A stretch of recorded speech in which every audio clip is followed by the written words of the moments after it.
भारत के मुख्य न्यायाधीश श्रीमान डी.वाई. चंद्रचूड़ जी, केंद्रीय कानून मंत्री मेरे साथी श्री अर्जुन राम मेघवाल जी, यूके के Lord chancellor mister Alex shock, attorney general, solicitor general, supreme court के अन्य सभी माननीय जजिस, बार काउंसिल के चेयरमैन और सदस्य, विभिन्न देशों से आए हुए प्रतिनिधिगण, राज्यों से आए प्रतिनिधिगण, देवी और सज्जनों, दुनिया भर की लीगल फ्रेटर्निटी के दिग्गज लोगों को मिलना, उनके दर्शन करना,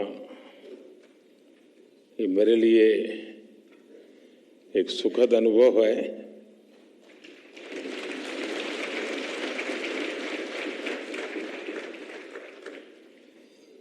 भारत के कोने कोने से यहाँ लोग आज उपस्थित हैं। इस कॉन्फ्रेंस के लिए लॉर्ड चांसलर ऑफ इंग्लैंड और बार एसोसिएशन ऑफ इंग्लैंड के डेलीगेट्स भी हमारे बीच हैं। इसमें कॉमनवेल्थ कंट्रीज और अफ्रीकन कंट्रीज के प्रतिनिधि भी हिस्सा ले रहे हैं। एक तरह से इंटरनेशनल लॉयर्स कॉन्फ्रेंस वसुधैव कुटुंबकम की भारत की भावना का प्रतीक बन गई है। इस कार्यक्रम में आए हुए सभी इंटरनेशनल गेस्ट का मैं भारत में हृदय से बहुत बहुत स्वागत करता हूं। मैं बार काउंसिल ऑफ इंडिया को भी विशेष रूप से बधाई देता हूं, जो बखूबी से इस आयोजन का दायित्व निभा रही है। साथियों, किसी भी देश के निर्माण में वहां की लीगल फ्रेटर्निटी की बहुत बड़ी भूमिका होती है। भारत में वर्षों से जुडिशरी और बार भारत की न्याय व्यवस्था के संरक्षक रहे हैं। हमारे जो विदेशी मेहमान यहां हैं, उन्हें मैं एक बात खास तौर पर बताना चाहता हूं।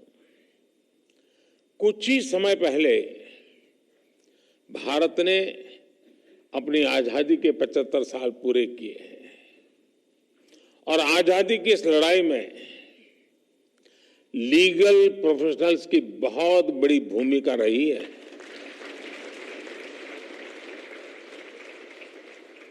आजादी की लड़ाई में अनेकों वकीलों ने चलती हुई वकालत छोड़ करके राष्ट्रीय आंदोलन का रास्ता चुना था।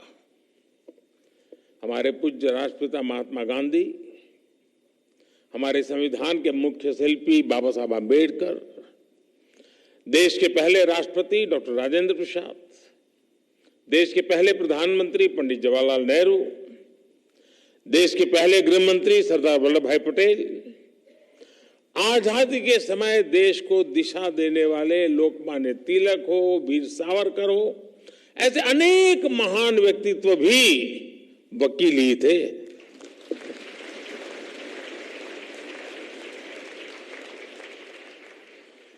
यानी लीगल प्रोफेशनल्स के अनुभव के ने आजाद भारत की नींव को मजबूत करने का काम किया। और आज जब भारत के प्रति विश्व का जो भरोसा बढ़ रहा है, उसमें भी भारत की निष्पक्ष स्वतंत्र न्याय व्यवस्था की बड़ी भूमिका है। आज ये कॉन्फ्रेंस एक ऐसे समय हो रही है जब भारत कई ऐतिहासिक निर्णयों का साक्षी बना है। एक दिन पहले ही भारत की संसद ने लोकसभा और विधानसभाओं में महिलाओं को 33% आरक्षण देने का कानून पास किया।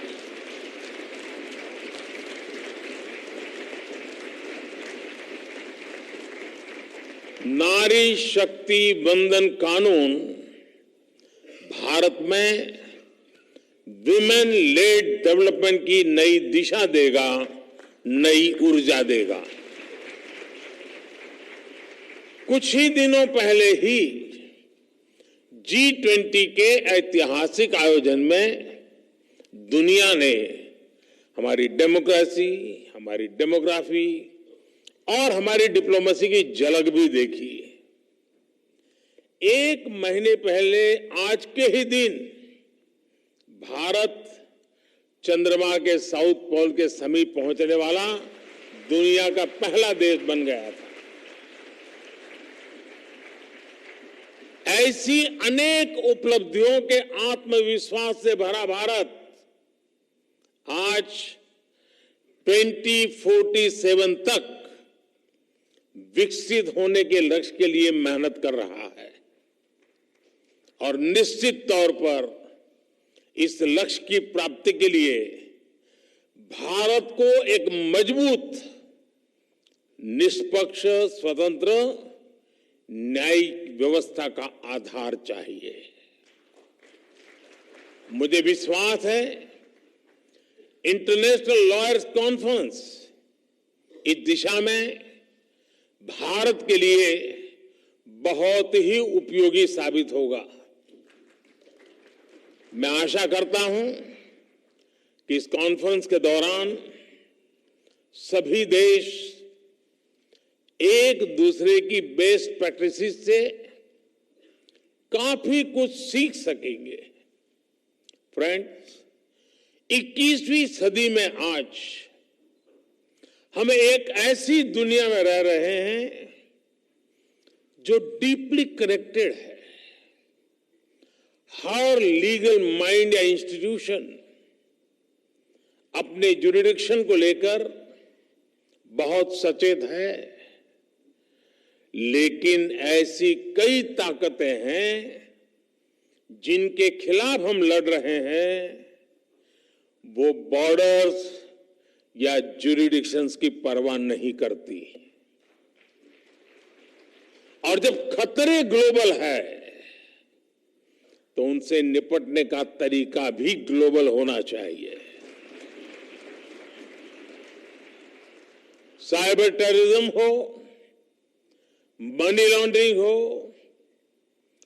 आर्टिफिशियल इंटेलिजेंस हो और इसके दुरुपयोग की भरपूर संभावनाएं हो, ऐसे अनेक मुद्दों पर सहयोग के लिए ग्लोबल फ्रेमवर्क तैयार करना सिर्फ किसी शासन या सरकार से जुड़ा मामला नहीं है। इसके लिए अलग अलग देशों के लीगल फ्रेमवर्क को भी एक दूसरे से जुड़ना होगा। जैसे हम एयर ट्रैफिक कंट्रोल के लिए मिलकर काम करते हैं। कोई देश ये नहीं कहता तुम्हारा कानून तुम्हारे यहां, मेरा कानून मेरे यहां। जी नहीं, फिर किसी का जहाज उतरेगा ही नहीं। हर कोई common rules and regulations, protocols का पालन करता है। उसी तरह हमें अलग अलग डोमेन में ग्लोबल फ्रेमवर्क तैयार करना ही पड़ेगा। इंटरनेशनल लॉयर्स कॉन्फ्रेंस इस दिशा में अवश्य मंथन करना चाहिए, दुनिया को नई दिशा देनी चाहिए। साथियों, एक अहम विषय ऑल्टरनेट डिस्प्यूट रिजोल्यूशन एडीआर का है। तुषार जी ने इसका काफी वर्णन भी किया। कॉमर्शियल ट्रांजैक्शन की बढ़ती कॉम्प्लेक्सिटी के साथ दुनिया भर में एडीआर का चलन भी तेजी से बढ़ा है। मुझे बताया गया है इस कॉन्फ्रेंस में इस विषय पर भी विस्तार से बात होने वाली है। भारत में तो सदियों से पंचायत के जरिए विवादों के निपटारे की व्यवस्था रही है, हमारे संस्कार में रहा है। इस इनफॉर्मल व्यवस्था को एक व्यवस्थित रूप देने के लिए भी भारत सरकार ने मीडिएशन एक्ट बनाया है। भारत में लोक अदालत की व्यवस्था भी विवादों को हल करने की दिशा में बड़ा माध्यम है। और मुझे याद है, मैं जब गुजरात में था तो एवरेज एक मामला का न्याय होने तक सिर्फ 35 पैसे का खर्च होता था, 35 पैसे। यानी ये व्यवस्था हमारे देश में होती है। पिछले 6 साल में करीब 7 लाख केसेस को लोक अदालतों में सुलझाया गया है। साथियों, जस्टिस डिलीवरी का एक और बड़ा पहलू है जिसकी चर्चा बहुत कम हो पाती है, वो है भाषा और कानून की सरलता। अब हम भारत सरकार में भी सोच रहे हैं कि कानून 2 प्रकार से प्रस्तुत किए जाए। एक, जिस भाषा पे आप लोग के आदी है वो वाला ड्राफ्ट होगा, और दूसरा देश का सामान्य मानवी समझ सके ऐसी भाषा।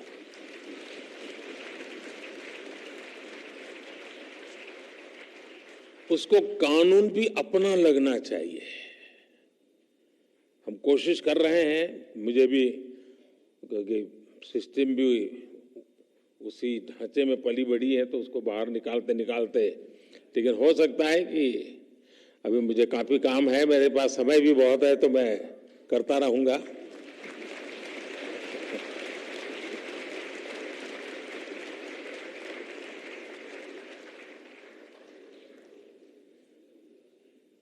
कानून किस भाषा में लिखे जा रहे हैं, अदालती कार्यवाही की भाषा में हो रही है, ये बात न्याय सुनिश्चित कराने में बहुत बड़ी भूमिका निभाती है। पहले किसी भी लॉ के ड्राफ्टिंग बहुत कॉम्प्लेक्स होती थी। सरकार के तौर पर अब हम भारत में नए कानून, जैसा मैंने आपको कहा, 2 प्रकार से, और जितना ज्यादा हम सरल बना सके और हो सके उतना भारतीय भाषाओं में उपलब्ध करा सके, उस दिशा में हम बहुत सिंसियरली प्रयास कर रहे हैं। डेटा प्रोटेक्शन लॉ आपने देखा होगा, उसमें ये सिंप्लीफिकेशन का हमने एक पहली शुरुआत की है, और मैं पक्का मानता हूं कि सामान्य व्यक्ति को उस परिभाषा से सुविधा रहेगी। भारत की न्याय व्यवस्था में मैं समझता हूं ये एक बहुत बड़ा परिवर्तन हुआ है, और मैं चंद्रचूड़ जी का पब्लिकली मैंने एक बार अभिनंदन किया था, क्योंकि उन्होंने कहा कि अब कोर्ट जजमेंट का ऑपरेटिव पार्ट जो लिटिगेंट है उसकी भाषा में हम उपलब्ध कराएंगे। देखिए, इतने से काम में 75 साल लग गए, और ऐसे के लिए, इसके लिए भी मुझे आना पड़ा।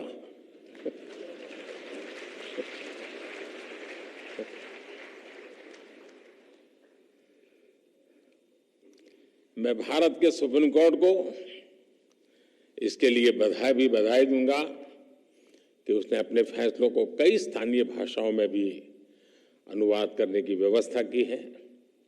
इससे भी भारत के सामान्य व्यक्ति को बहुत मदद मिलेगी। कोई पेशेंट हो ना, अगर डॉक्टर भी पेशेंट की भाषा में उसे बात करे तो आधी बीमारी यूं ही ठीक हो जाती है। बस यहां ये मामला बाकी है। साथियों, हम टेक्नोलॉजी से, रिफॉर्म से, न्यू जुडिशियल प्रैक्टिसेस से कानूनी प्रक्रिया को कैसे और अच्छा कर सकते हैं, इस पर निरंतर काम होना चाहिए।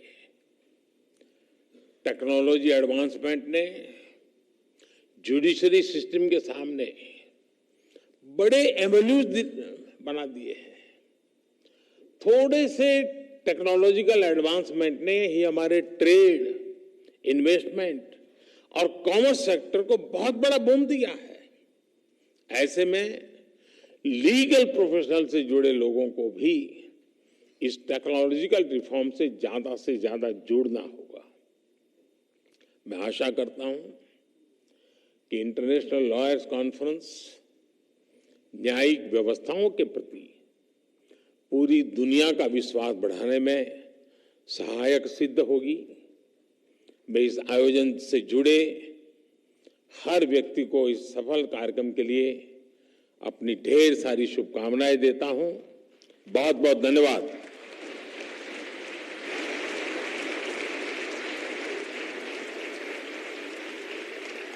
Thank you, sir, for your inspiring words. आपकी अति गरिमामय उपस्थिति तथा प्रेरणा से भरे हुए संबोधन के लिए आपका हृदय से आभार माननीय प्रधानमंत्री जी। Thank you, the Honorable Chief Justice of